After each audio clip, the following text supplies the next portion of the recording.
Hello viewers, டெய்லரிங்கில் இன்றைக்கி நம்ம பிகினர்ஸ்க்காக சில டிப்ஸ் சொல்கிறேன். டெய்லரிங்கில் சில திங்ஸஸை யூஸ் பண்ணும்போது ஒர்க் இன்னும் கொஞ்சம் ஈஸியாக இருக்கும். அது என்னென்னு பார்க்கலாம். ஹெம்மிங் பண்ணுறதுக்காக மெல்லிஸ் ஊசியில் நூல் கோக்கும் பொழுது கோக்கிறது கொஞ்சம் சிரமமாக இருக்கும்.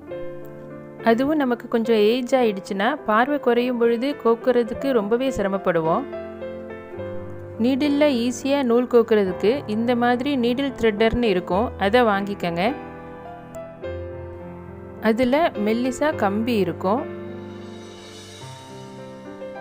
அதை நீடிலோட ஹோலில் ஒரு சைட்லேருந்து இன்னொரு சைடு விடுங்க. அதுக்கப்புறம் அந்த கம்பி நல்லா விரிஞ்சு கொடுத்துக்கும். அந்த ஹோலில் த்ரெட்டை உள்ளே விட்டுட்டு நீடில் த்ரெட்டை இழுத்துருங்க. இப்போ நூல் ஊசியில் ஈஸியாக கோத்தாச்சு. இதே மெத்தடில் மிஷினில் உள்ள நீடில்லையும் நம்ம நூல் கோத்துக்க முடியும். நீடில் த்ரெட்டரை எடுத்துக்கோங்க. அதை மிஷினோட நீடிலில் நம்மளோட ரைட் ஹேண்ட் சைட்லேருந்து லெஃப்ட் சைடுக்கு கோத்துக்கோங்க. அதோட ஹோலில் நூலை கோத்துட்டு நீடில் த்ரெட்டரை இழுத்துடுங்க. இப்போ நூல் ஈஸியாக கோத்தாச்சு. அடுத்த டிப்ஸ், சின்னதாக ஒரு மேக்னெட் எடுத்துக்கோங்க. அதில் நீடிலையும் இந்த மாதிரி பின் பண்ணுறதுக்குள்ள பால் பின்ஸையும் ஈஸியாக ஒட்டி வச்சுக்கலாம். நீடில் இதில் வைக்கும் பொழுது கீழே விழுந்து தொலைஞ்சிடாமல் இருக்கும். பால் பின்ஸாக இருந்தால் ஈஸியாக எடுத்து பின் பண்ணிக்கலாம். டேபிளில் துணியை கட் பண்ணும்போதும் இந்த மேக்னெட்டை எடுத்து வச்சுக்கலாம். மேக்னெட்டை மிஷினில் ஒட்ட வச்சிட்டோம்னா தைக்கும்போதும் அதை ஈஸியாக எடுத்து பின் பண்ணிக்கலாம். இது மேக்னெட்டுன்றதுனால பின் அதிலேருந்து கீழே விழுகாது. நம்ம மேக்னெட்டை எந்த இடத்துக்கு வேணுமாலும் எடுத்துகிட்டு போக ஈஸியாக இருக்கும். அடுத்த டிப்ஸ், நம்ம துணியில் போட்ட ஸ்டிச்சிங்கை பிரிக்கிறதுக்காக உள்ள த்ரெட் கட்டர் பற்றி பார்ப்போம். இதோட மூடியை கழட்டிட்டு இந்த மாதிரி பேக் சைடில் போட்டுட்டிங்கன்னா நல்லா ஹேண்டியாக இருக்கும். நம்ம கைக்குள்ளே அடக்கமாக பிரிக்கிறதுக்கு ஈஸியாக இருக்கும். இதோட நுனியில் நல்லா ஷார்ப்பாக இருக்கும். இந்த இடம் பிளேடு மாதிரி இருக்கும். இது நல்லா த்ரெட்டை கட் பண்ணிவிடும். நம்ம துணியில் உள்ள ஸ்டிச்சிங்கை பிரிக்கிறதுக்கு ஹூக்கை யூஸ் பண்ணும் பொழுது கொஞ்சம் கஷ்டப்பட்டு பிரிப்போம்.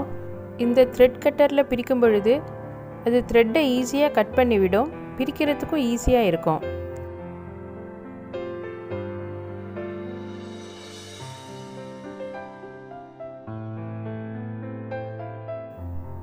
நம்ம ஸ்டிச்சிங் பண்ணும்போது சில இடங்கள் மட்டும் தப்பாகிடுச்சுன்னா தப்பான இடத்தை மட்டும் பிரிக்கிறதுக்கு அந்த இடத்துல உள்ள நூலை கட் பண்ணிவிட்டு நூலை இழுத்திங்கன்னா கரெக்டான இடம் வரைக்கும் மட்டும் பிரியும்.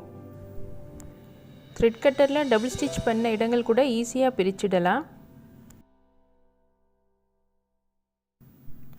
ப்ளவுஸ் சுடிதாரோட சைடை பிரித்து விடுறதுக்கு ரொம்ப யூஸ்ஃபுல்லாக இருக்கும். அதனால் இதை எல்லார் வீட்லேயுமே வாங்கி வச்சு யூஸ் பண்ணலாம்.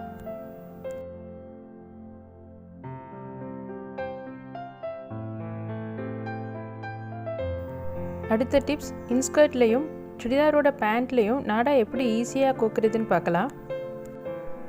நம்ம நாடாவை ஹூக்கில் மாட்டி அதை கோக்கும்போது ரொம்ப டைம் எடுக்கும்.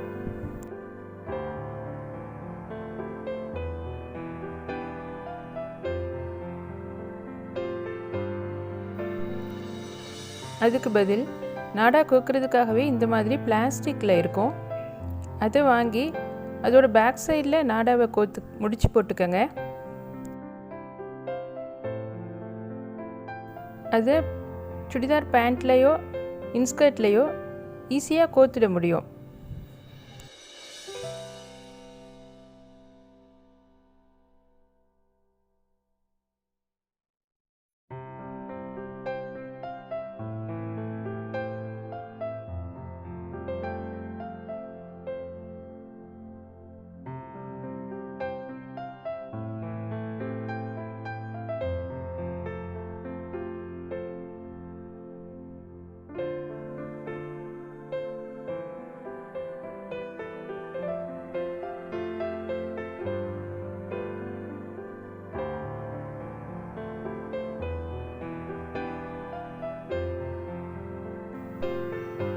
அடுத்த டிப்ஸ், மார்க்கர் பென்சில்.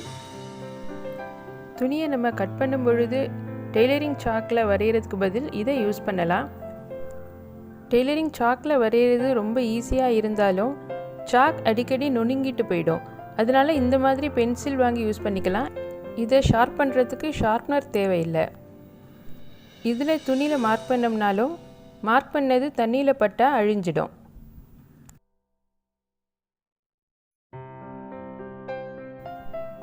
இது வரைக்கும் சில டிப்ஸஸ் பார்த்தோம். அது உங்களுக்கு ரொம்ப யூஸ்ஃபுல்லாக இருக்கும்னு நினைக்கிறேன். நம்ம அடுத்தடுத்த கிளாஸஸில் பார்ப்போம். இது வரைக்கும் நம்ம சேனலை சப்ஸ்கிரைப் பண்ணாதவங்க சப்ஸ்கிரைப் பண்ணுங்கள், ஷேர் பண்ணுங்கள், கமெண்ட் பண்ணுங்கள்.